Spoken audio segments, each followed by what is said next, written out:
حدیث پاک میں ہے عاجز الناسی من عجز عن الدعاء، یعنی سب سے زیادہ ناکارہ اور عاجز وہ شخص ہے جو اپنے لیے خدا سے دعا نہ مانگے۔ انسانی بے بسی، ناتوانی،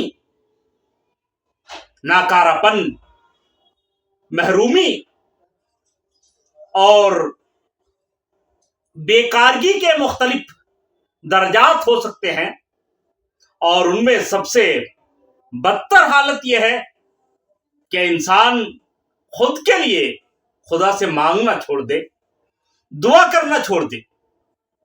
دوستو، اسلام میں دعا مطلوب و مقصود ہے، دعا مانگنے کا حکم دیا گیا ہے، ارشاد خداوندی ہے اجیب دعوت الداعی اذا دعانی، کہ میں پکارنے والے کی پکار دعا قبول کرتا ہوں۔ ایک دوسری جگہ فرمایا گیا ہے ادعونی استجب لکم، مجھ سے دعا کرو، مانگو، میں تمہاری دعا قبول کروں گا۔ دعا صرف حاجت طلبی نہیں بلکہ وہ عین عبادت ہے، عبادت کا خلاصہ ہے، مغز ہے۔ احادیث میں دعا کے لیے جو الفاظ آئے ہیں ان میں سے ایک فقرہ یہ بھی ہے الدعاء هو العبادہ، کہ دعا عین عبادت ہے۔ ایک دوسری حدیث میں نبی کریم صلی اللہ علیہ وسلم نے فرمایا الدعاء مخ العبادہ، کہ دعا عبادت کا مغز ہے، عبادت کا حاصل ہے۔ تو دعا اللہ تبارک و تعالی کے نزدیک مطلوب ہے اور محبوب بھی۔ یہی وجہ ہے کہ جو لوگ دعا نہیں کرتے، اللہ تبارک و تعالی کی ناراضگی ان کے لیے ہے۔ حدیث پاک میں نبی کریم صلی اللہ علیہ وسلم نے ارشاد فرمایا من لم یصل اللہ یغضب علیہ، کہ جو اللہ سے نہیں مانگتا اللہ اس سے ناراض ہوتا ہے۔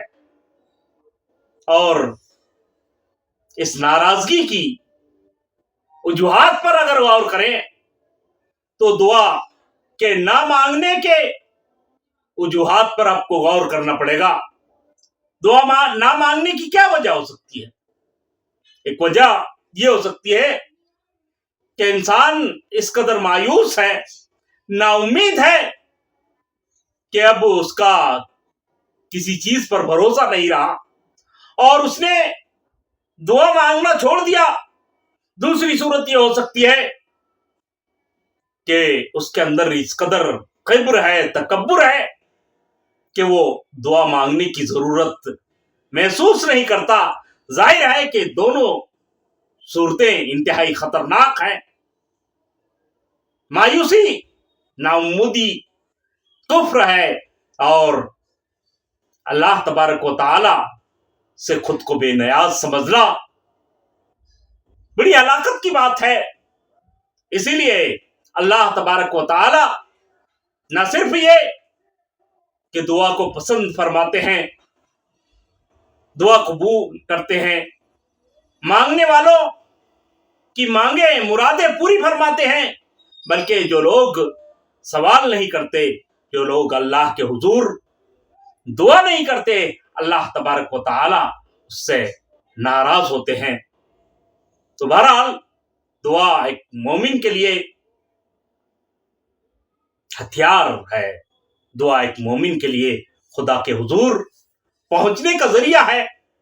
دعا بے شمار بھلائیوں کا منبع و مرجع ہے۔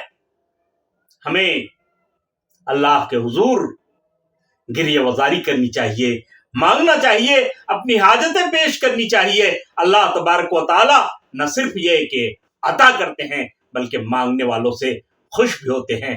دعا ہے کہ اللہ ہمیں صحیح کہنے، سننے اور کئی سنی باتوں پر عمل کرنے کی توفیق عنایت فرمائے۔ وآخر دعوانا ان الحمد للہ۔